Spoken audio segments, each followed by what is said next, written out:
Bismillahirrahmanirrahim. Assalamualaikum warahmatullahi wabarakatuh. Bismillah walhamdulillah wassalatu wassalamu ala rasulillah wa ala alihi wa sahbihi wa man walah amma ba'd. Fa inna asdaqal hadithi kitabullah wa khairal huda huda Muhammadin sallallahu alaihi wa alihi wasallam wa syarrul umuri muhdatsatuha wa kullu muhdatsatin bid'ah wa kullu bid'atin dhalalah wa kullu dhalalatin finnar. Ikhwah sekalian yang dirahmati Allah Subhanahu wa taala, pada siang hari ini kita lanjutkan kajian kita kitab Riyadhus Shalihin, dan saat ini kita masuk pada bab yang ke-26. Ya, qala al-muallifu rahimahullahu taala, babu tahrimi zulmi wal amri biraddil mazalimi. Ya. Bab ini membahas terkait haramnya kezaliman, ya, dan perintah untuk mengembalikan barang hasil kezaliman. Ya. Jadi bab ini ada dua pembahasan berarti. Yang pertama terkait kezalimannya itu sendiri, yang kedua terkait perintah untuk mengembalikan barang yang dihasilkan dari satu kezaliman. Nah, kalau kita lihat kezaliman itu, ya, dalam bahasa Arab kezaliman itu adalah wad'u syai' fi ghairi maudhi'ihi, menempatkan sesuatu tidak pada tempatnya, itu disebut kezaliman. Nah, begitupun akidah Ahlus Sunnah wal Jamaah. Akidah Ahlus Sunnah wal Jamaah meyakini bahwa kezaliman itu seperti yang dipahami oleh orang Arab, yaitu menempatkan sesuatu bukan pada tempatnya. Maka kezaliman ini terbagi menjadi dua bagian. Ya, sebenarnya ulama ini berbeda pendapat walaupun pada intinya sama. Ada yang membedakan menjadi dua bagian. Yang pertama kezaliman az-zulmu fi hukukillah, kezaliman dalam hak-hak Allah. Yang paling besar adalah kezaliman dengan melakukan kesyirikan, ya, memuja pohon misalnya untuk kekayaan, memuja batu, memuja siluman, ya, memuja dedemit, jin, yang lainnya, memuja setan, iblis. Itu kesyirikan. Ini masuk terhadap kezaliman fi hukukillah, azulmu fi hukukillah, kezaliman dalam hak-hak Allah, yang mana kesyirikan ini tidak diampuni pelakunya sampai dia bertaubat. Ini yang pertama. Nah, yang kedua, azulmu fi hukukillah ini, kezaliman terhadap hak Allah ini adalah yang di bawah kesyirikan, yaitu maksiat-maksiat selain kesyirikan yang mungkin Allah ampuni, ya, tidak seperti dosa kesyirikan yang tidak Allah ampuni kecuali dengan benar-benar bertaubat kepada Allah Subhanahu wa taala. Jadi az-zulmu fi hukukillah ini ada dua. Nah, sebagian ulama ini dirinci. Jadi tidak dijadikan satu bagian tapi menjadi dua bagian. Jadi kalau dijadikan satu bagian, ini bagian yang pertama, bagian yang keduanya adalah az-zulmu fi hukukil ibad, zalim terhadap hak-hak sesama, terhadap hak-hak manusia. Ya. Kalau ini dijadikan, kalau yang pertama dijadikan dua bagian, berarti ini adalah bagian yang ketiga, gitu. Ya. Nah, kalau kita lihat Imam Nawawi rahimahullahu taala dalam kitab Riyadhus Shalihin ini membawakan banyak hadis. Dalam bab ini ada kurang lebih 19 hadis. Ya. Ini terkait dengan kezaliman, ya, terhadap hak-hak manusia. Oleh karena itu Imam Nawawi menamakan bab ini babu tahrimi zulmi wal amri biraddil mazalimi. Jadi ini berhubungan dengan apa? Dengan hak-hak manusia. Bisa jadi hartanya yang kita dizolimi dengan diambil tanpa tanpa hak kita, atau dicuri atau dirampas dan seterusnya, atau selain harta nyawa. Nah, nyawa ini dijaga, maka kemudian kita bunuh. Nah, ini juga termasuk kezaliman. Kemudian yang ketiga adalah kehormatan. Di antara yang dijaga dalam Islam adalah kehormatan. Maka ketika kita menjatuhkan kehormatan seseorang, ketika kita merusak kehormatan seseorang, berarti kita sudah menzolimi orang tersebut. Dengan apa? Menggibah misalnya, kemudian apalagi namimah dan lainnya. Nah, dalam bab ini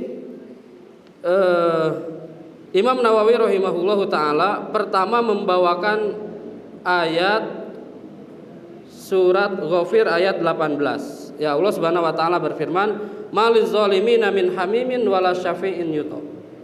Ini merupakan akibat hukuman bagi orang yang berbuat zalim.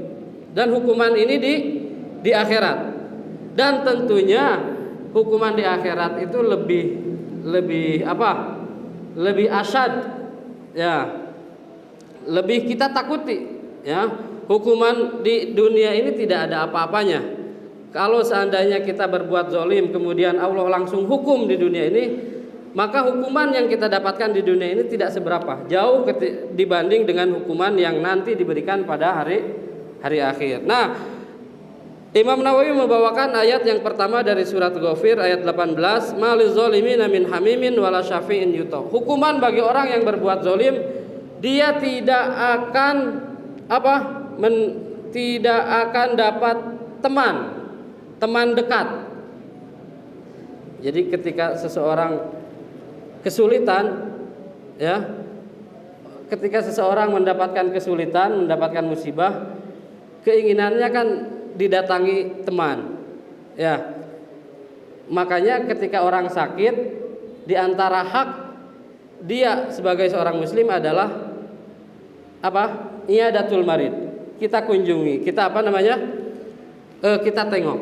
Nah, supaya supaya dia tidak merasa sendiri, supaya kesakitan yang dia rasakan itu tidak begitu terasa.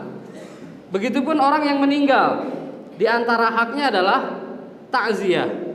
Kita datang sesama muslim, kita takziah, kita datangi, sehingga kesulitan yang dia rasakan itu akan terasa mudah. Nah, nanti di hari akhirat, ya, di hari kiamat, orang yang melakukan kezoliman di dunia ini, maka dia tidak akan ada teman. Dia akan sulit sendiri, gitu. Dia akan merasakan kesusahan itu sendiri.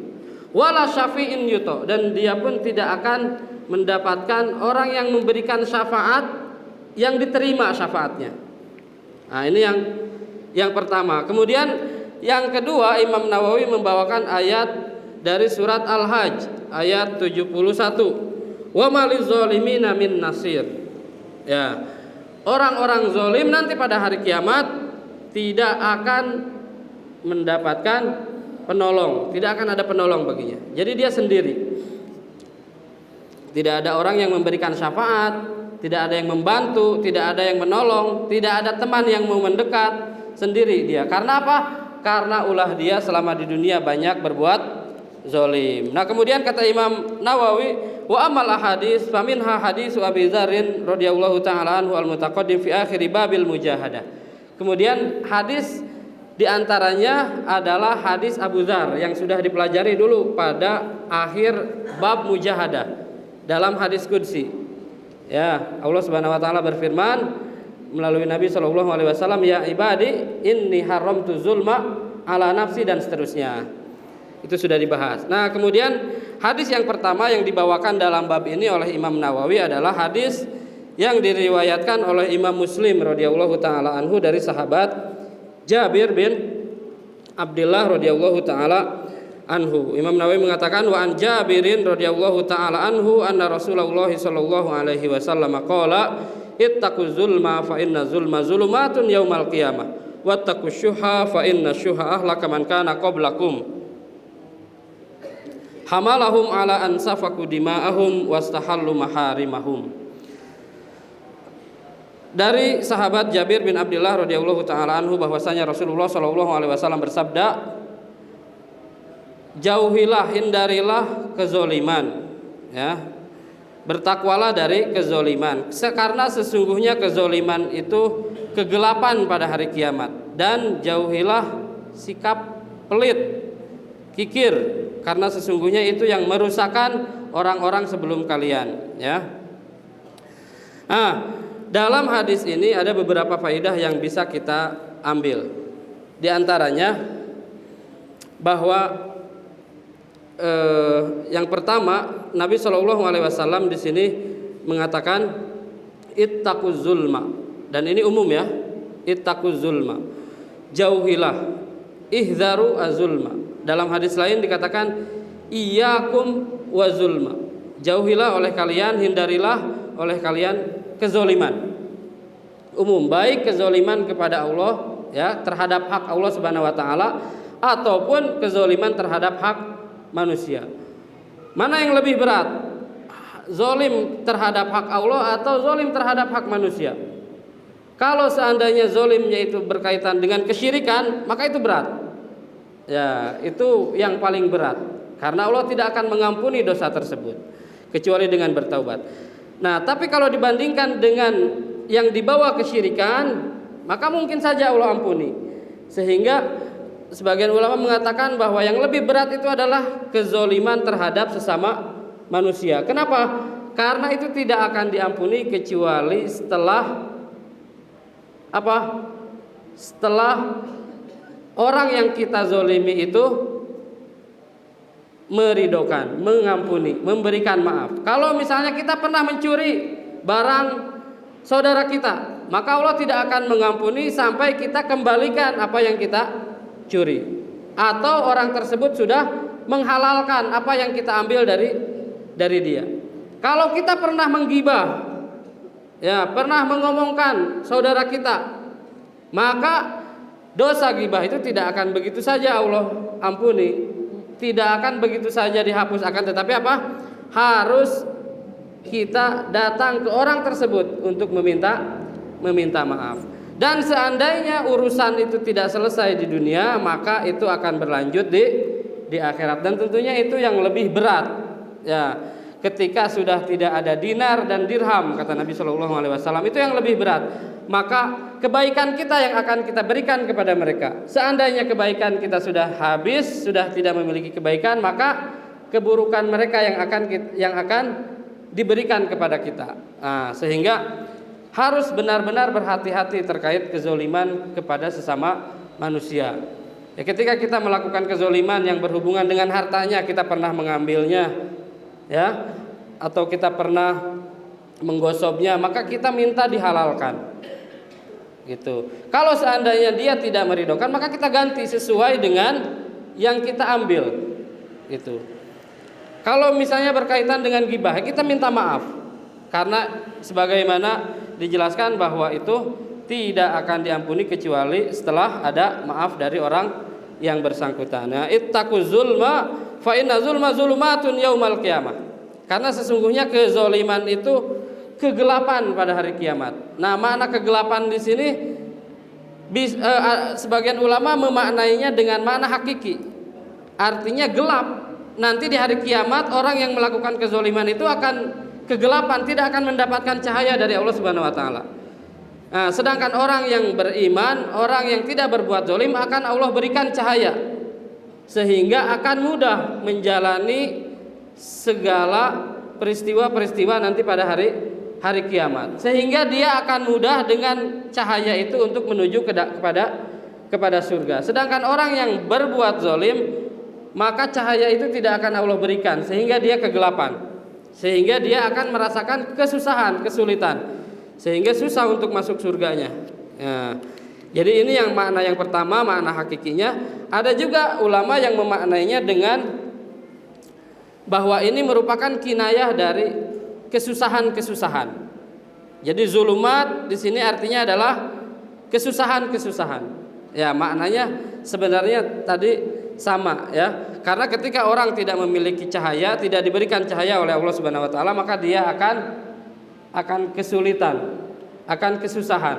Nah, berbeda dengan orang yang Allah berikan cahaya. maka dia akan mudah melangkah, dia akan mudah untuk menuju surga. Ittaqu zulma fa inna zulma zulumatun yaumal qiyamah. Wattaqu syuha. Nah, kemudian ini juga termasuk kezaliman. Nabi SAW mengingatkan kepada kita untuk menjauhi, menghindari sifat asyuh. Apa itu asyuh? Ya, ini lebih parah dari bakhil. Kalau bakhil itu dia kikir menahan harta yang seharusnya dia keluarkan. Kalau syuh itu bukan hanya harta yang dia tahan, tapi kebaikan juga dia tahan. Artinya dia tidak mau berbuat baik apapun kepada orang lain. Gitu. Dia tidak mau mengeluarkan harta dan dia juga tidak mau mengeluarkan kebaikan, tidak mau mengeluarkan tenaga, tidak mau mengeluarkan pikiran, tidak mau membantu.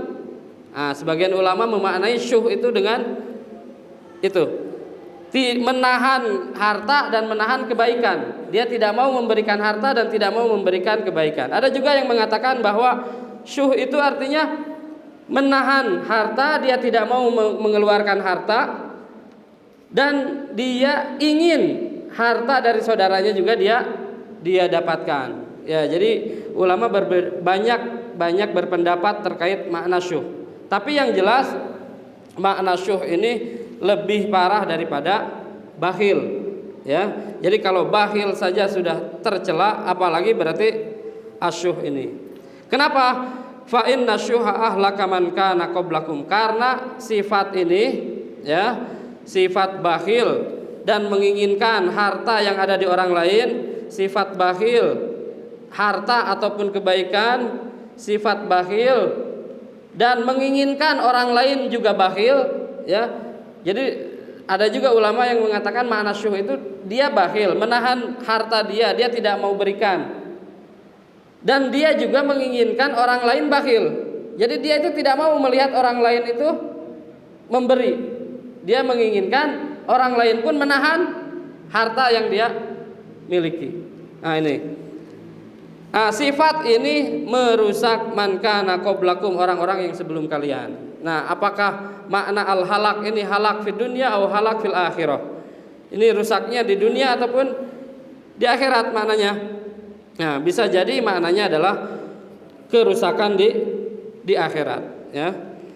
Fa innahu ahlaka man kana qablakum hamalahum ala an safaku dima'ahum, ya, membawa mereka untuk apa? Saling menumpahkan darah, saling bunuh membunuh. Gara-gara sifat ini, gara-gara sifat syuh ini, saling bunuh membunuh. Wastahallu maharimahum, dan mereka menghalalkan apa-apa yang Allah haramkan. Jadi menghalalkan segala cara, ya, seperti orang-orang Yahudi ketika dilarang satu amalan, mereka mencari cara. Mereka tidak boleh untuk untuk mengambil ikan pada hari Sabtu, maka mereka memasang di hari Jumat, diambil di hari Ahad. Nah, ini hilah sebenarnya, tipu daya dari mereka. Padahal ketika Allah Subhanahu wa taala melarang satu perbuatan, maka seharusnya dijauhi, bukan malah dicari bagaimana caranya untuk menjadi boleh, sebagaimana yang dilakukan oleh orang-orang Yahudi. Atau dengan terang-terangan kita melanggar apa yang dilarang oleh Allah Subhanahu wa taala. Nah, ini mungkin ikhwah sekalian yang bisa disampaikan pada kesempatan siang yang berbahagia ini, ya.